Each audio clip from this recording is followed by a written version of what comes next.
There's no fury like a TV fanbase just despising an ill-advised new character. Anyone here get your blood pressure up? I, Ross. Take thee, Emily. Take thee, Rachel. Midway through season 4 of Friends, Emily Waltham came on the scene as Ross's new love interest. Plot-wise, she was just another obstacle on the road to Ross and Rachel. Unfortunately, she was also a glaringly obvious plot device that viewers refused to fall for, and neither did the other characters on the show, who are far more hip to Ross's latest mistake than he is. Writing-wise, this leaves nothing for the audience to discover, so why endure 14 episodes of Emily? I wish I didn't have to go. Then don't.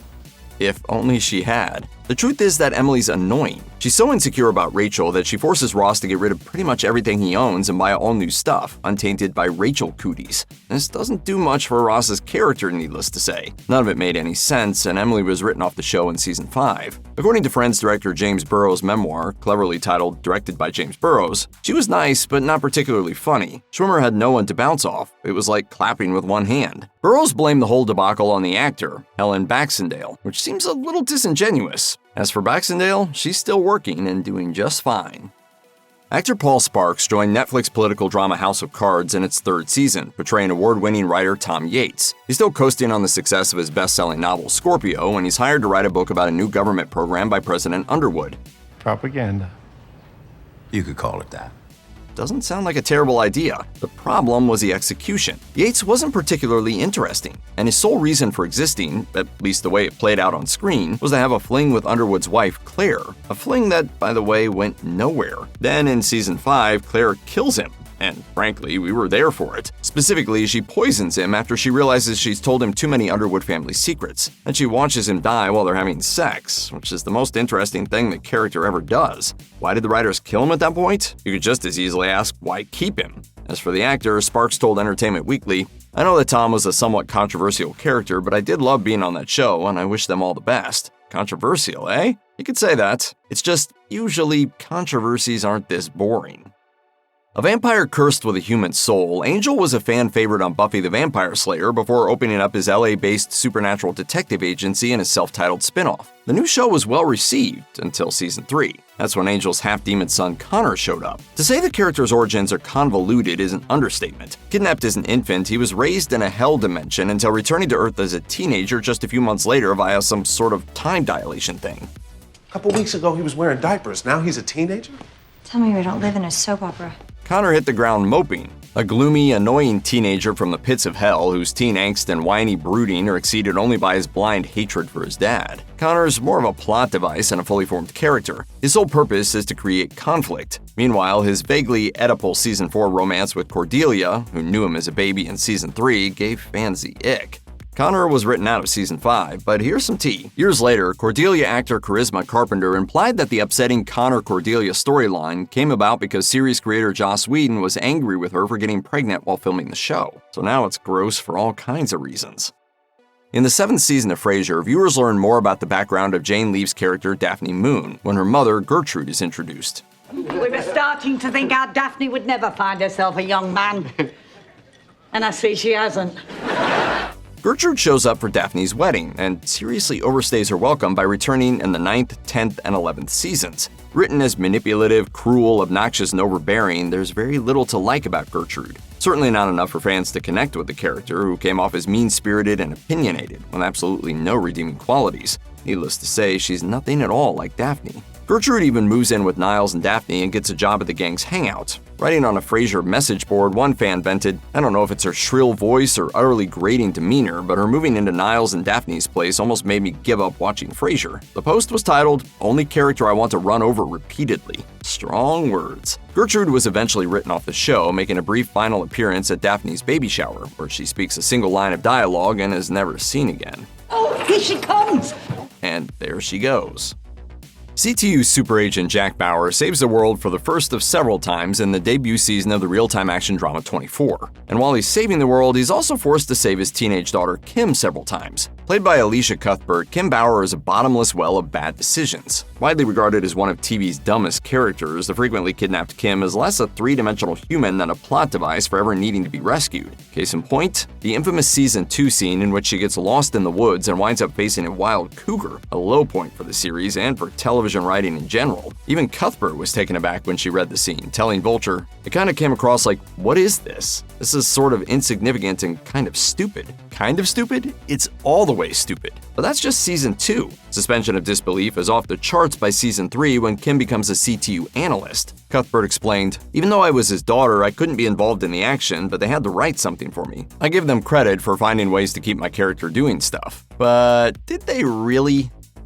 Few fictional television characters have experienced a kind of fan hatred directed at Dana Brody, the angsty teenage daughter of brainwashed war hero Nicholas Brody in Homeland. As played by Morgan Saylor, Dana is a bundle of teenage stereotypes, a moody, mopey, mumbling mess. Viewers seem to take delight in hating on the character, flooding social media with complaints about how she was ruining an otherwise great show. One Twitter poster succinctly demanded, "Kill off Dana Brody immediately."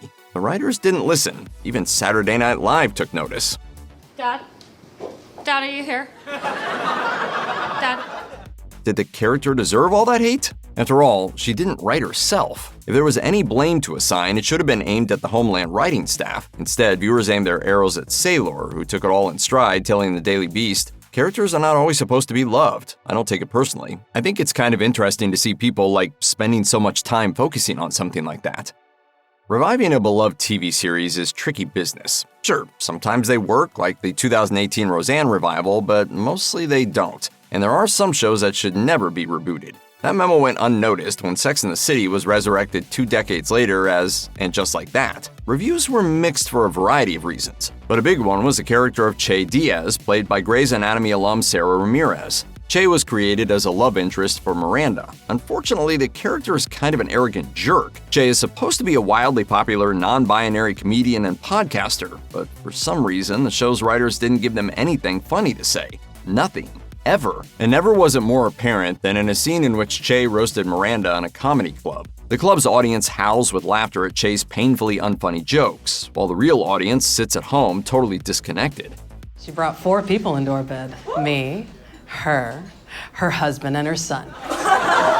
Viewers understandably felt gaslit. Star and executive producer Sarah Jessica Parker told The Guardian she was shocked to learn how disliked Che was, saying, "A friend of mine brought it up to me and it's like, what are you talking about?" And he said, "Yeah, there's all this conversation." The conversation finally stopped in Season 3 when Che got written off.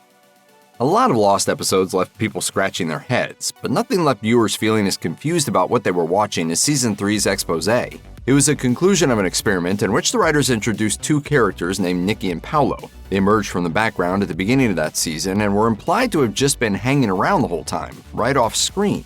Whoa. I'm guessing that's Paulo. Viewers found it more than a little bizarre that it had taken a full 2 seasons for anyone to notice them. Fans found it even stranger that the show's writers took the trouble to shift focus onto the characters and then gave them absolutely nothing to do. They were basically glorified extras who added nothing to the story. And who the hell are you? Producers knew fans were griping about the decision and did something about it in Expose, an entire episode created with the sole purpose of killing off the problematic pair. And they did it with venom. A rare spider venom, actually, which completely paralyzes them, making them look dead even though they're not. Did it bite you? Does it hurt? That's bad enough, but when Hurley discovers they're lifeless but not corpses, he does the decent thing, grabs a shovel and starts digging, not realizing he's burying them alive. Suffice to say, there's a lot about The Cosby Show that's become problematic in recent years. But setting aside Bill Cosby's tainted legacy, his sitcom still has a lot going for it. The ratings blockbuster brought black suburban culture to the American mainstream while shattering stereotypes that permeated earlier black-led sitcoms such as What's Happening or Good Times. That said, by its 7th season, the Huxtable kids had grown up and The Cosby Show had grown stale. In an effort to return to the teen storylines that had once been the show's bread and butter, producers introduced a new character, Pam Tucker. Pam was the streetwise teenage cousin of matriarch Claire Huxtable, who's sent to live with the Huxtables when her mom moves to California to take care of her ailing mother. Pam's storyline soon dominated the focus while the Huxtable kids faded into the background. creating a tone shift that led to heavy, preachy storylines focusing on the challenges she encountered at her urban high school. It essentially revived many of the very same stereotypes that the show had so deliberately obliterated. It seemed like the series' writers had run out of ideas, and the Cosby Show limped to the finish line one season later. With Benedict Cumberbatch as Sherlock Holmes and Martin Freeman as Dr. Watson, BBC's modern take on the detective garnered critical and popular acclaim. That is until the third season, when Mary Morstan was introduced as Watson's love interest. Fans complained that Mary changed the Watson-Sherlock dynamic. One reason they got along so well is because Freeman's then real-life partner, actress Amanda Abbington, played Mary. In an appearance on the podcast Out to Lunch with Jay Rayner, Amanda recalled, "Die-hard Sherlock Watson fans were very upset that this new element had come in and she was the third wheel. They didn't like that. That criticism escalated when in the season 3 finale, Mary was revealed to be a former assassin, an elite spy who'd hidden her true identity from both her oblivious husband and, incredulously, the world's greatest detective. That revelation led to an abrupt tone shift, transforming what had been a nuanced whodunit into a third-rate James Bond knockoff. When Mary was killed off in the season 4 opener, it was a mixed blessing for those who loathed the character. Mary sacrificed herself by taking a bullet meant for Sherlock. And while fans were undoubtedly glad to see her go, it resulted in a season-long rift between Sherlock and Watson that once again messed with the fundamental relationship at the heart of the show. When Star Trek The Next Generation first hit warp speed, the idea was to continue Gene Roddenberry's vision of a united world, seeking out new life and civilizations in outer space. What no one expected was the most annoying addition to Trek since the Tribbles, Wesley Crusher. Wesley, the boy genius, failed to make it into Starfleet Academy more than once, but somehow remained on board the Enterprise because of his plucky attitude, talking back to senior officers, and often saving the day with answers that the adults couldn't manage. What he didn't have, however, was respect. Not even getting stabbed earned this kid any street cred. Eventually, Wesley was put in his place by Captain Picard. Sir, I know this may finish me as an acting ensign, but— Shut up, Wesley! And even his own mother. And since I am finished here, sir, may I point out that— Shut up, Wesley. Wesley would exit as a series regular in the 4th season, but would show up in 4 more episodes further on in the show's run. Actor Will Wheaton would later admit the criticism of the character hurt him personally. But given how he's been given his own asteroid and remains a rising power in geek culture, he's probably gotten over it. If he hasn't, well, then— Shut up, Wesley! Fox's first big TV hit was Married with Children, a series that's still fondly remembered today. One character is all but forgotten, however, and that may be for the best. Young Seven Wanker is taken in by the Bundys, opening the door for Al's misery to continue with a new mouth to feed. Still, Al declares him to be a true Bundy after a while, but with no additional story and a character too cute for what worked on a non-traditional comedy, the show began to sputter out. Shane Street, the actor hired for the role, had little experience, and the audience wasn't reacting well. After a dozen episodes, Seven left the show by escaping to the Darcy home next door and refusing to leave. He was never spoken of again beyond a few quick gags that reinforced his exile. Married went on to last another 4 seasons, so it turned out to be the right move. When NBC's Heroes hit a peak during its debut season, creator Tim Kring was left with a problem. How do you top a season that introduced lovable time traveler hero, power-stealing villain Sylar, and the iconic phrase, "Save the cheerleader, save the world"? When the show returned for its sophomore season, they added Maya Herrera. Played by Dania Ramirez, Maya and her twin brother crossed the border from Mexico into the United States, looking for help in controlling her poisonous powers. But her character just didn't connect, and got lost among the other slow stories of the season. Worse, Maya remained mostly independent of the series' established characters and showed little prowess as a hero. With a writer's strike causing the season to close with just a handful of episodes, Maya was cured and rushed out of the series. Kring admitted they had screwed up the season and apologized to fans. Maya was never seen again, curing Heroes of its own poison, at least until it was canceled, rebooted, and canceled again. For fans of Gilmore Girls, the breakup of Luke and Lorelai was the equivalent of having their hearts ripped out, and there was only one person to blame: April. April debuted in Season 6 as the previously unknown teenage daughter of Luke. When she steals and tests Luke's DNA as part of her nerdy science experiment and learns that he's her father, it's the beginning of the end. Luke can no longer commit to marriage, and he hides the reason for his decision. Things come to a head, and when he's finally ready to commit, it's too late. The star-crossed lovers of Stars Hollow find themselves done for good. all because of a gawky 12-year-old girl whose idea of a good time was counting salt shakers in the diner. Years later, actress Vanessa Morano would admit that she herself was conflicted over the character. In fact, she admits she sort of hated April herself. When you hate the character you play, there is no greater proof that they were no good for the show or the viewers. He is the ultimate TV ruiner. Introduced in the 5th season of The Brady Bunch, Cousin Oliver was Carol's nephew, dumped with the family while his parents were traveling on a South American dig. We soon learned why they'd rather not be around him. Oliver was a regular for all of 6 episodes, but his tendency to cause accidents when he was around changed the balance of the series, becoming something of a real-life evil tiki that cursed the family. The Brady Bunch was canceled just a few episodes later, and Robbie Rist, who played Oliver, wasn't even told the series was done. He only learned of the show's finish when he found out he wasn't going back to work. For decades, Scooby-Doo and his pals at Mystery Inc. have unmasked ghoulish villains who no doubt would have gotten away with it if it had not been for those meddling kids. In 1979, however, there was a push to cancel Scooby, so producers Hanna-Barbera threw a Hail Mary. Enter Scooby-Doo's feisty nephew, Scrappy-Doo. The series was renewed, although the diminutive pup would cause a ripple effect still felt today. Scrappy was the exact opposite of cowardly Shaggy and Scooby, always looking for a fight.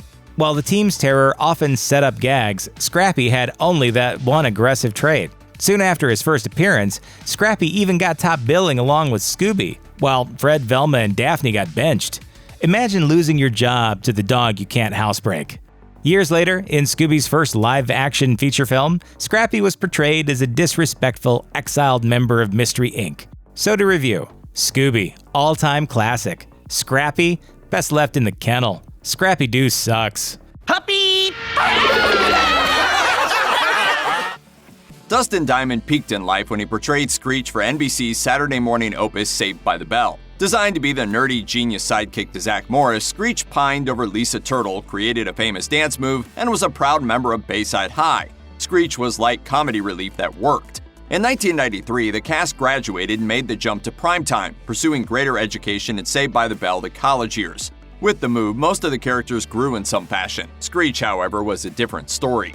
Formerly goofy in a cute way, Screech's intelligence in college dissipated to the point where he couldn't tell the difference between frozen and cooked turkeys. His voice grew more grating, his vocabulary more simplistic. He quickly went from being the comedy sidekick that allowed others to play straight man to someone you wanted to see shoved out a window. Even Screech's own best friends verbally knocked him to his face. You're ruining everything as usual. People aren't paying to see you be an idiot. Geez, Slater, why are you always on my back?